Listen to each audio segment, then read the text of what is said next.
What's going on, guys? It is Bernardo, and today is all about blocking the registry using Intune. So let's get right into it. All right, so the first thing that we need to do is log into your Microsoft 365 Admin Center.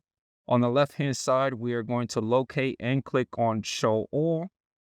And from here, we're going to go all the way to the bottom and then click and locate Endpoint Manager. It's going to take you here. On the left-hand side, we're going to click on Devices. Within the devices overview, we're going to click on Windows. It's going to take you here and we're going to locate the configuration profiles. Bam. Pretty simple, right? Let's click on Create Profile. On the right-hand side, you should get a side menu for the platform. We're going to click on the drop-down menu and select Windows 10 or later. For the profile type, we're going to click on that and we're going to select Settings Catalog and then click on Create. Provide the profile a name and a description. I give it the following, and then let's click on Next. For the configuration settings, let's click on Add Settings.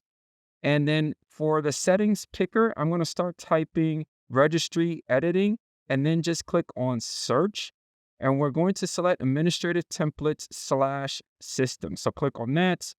We're going to expand this. It gives you two options. So we're going to click on the button that says select all these settings.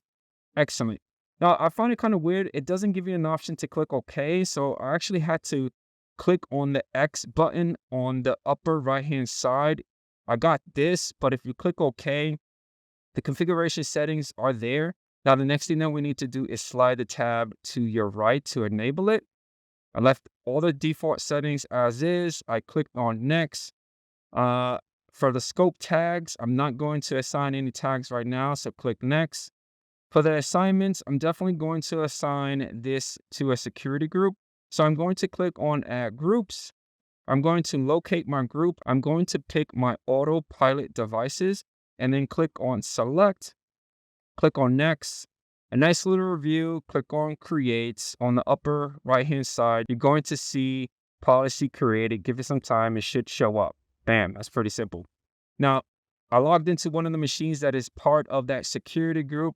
So if I click on Start and I type in Registry Editor, it shows up. But if I click on it, I should get the user account control, which is good. But if I click on yes, it's going to give me the following dialog box. I don't have access to open it, which is a good thing. Basically means that the Intune policy is being pushed down correctly. Awesome. And that's it, guys. Hopefully you guys enjoyed this video, and I'll catch you guys on the next one. Peace out.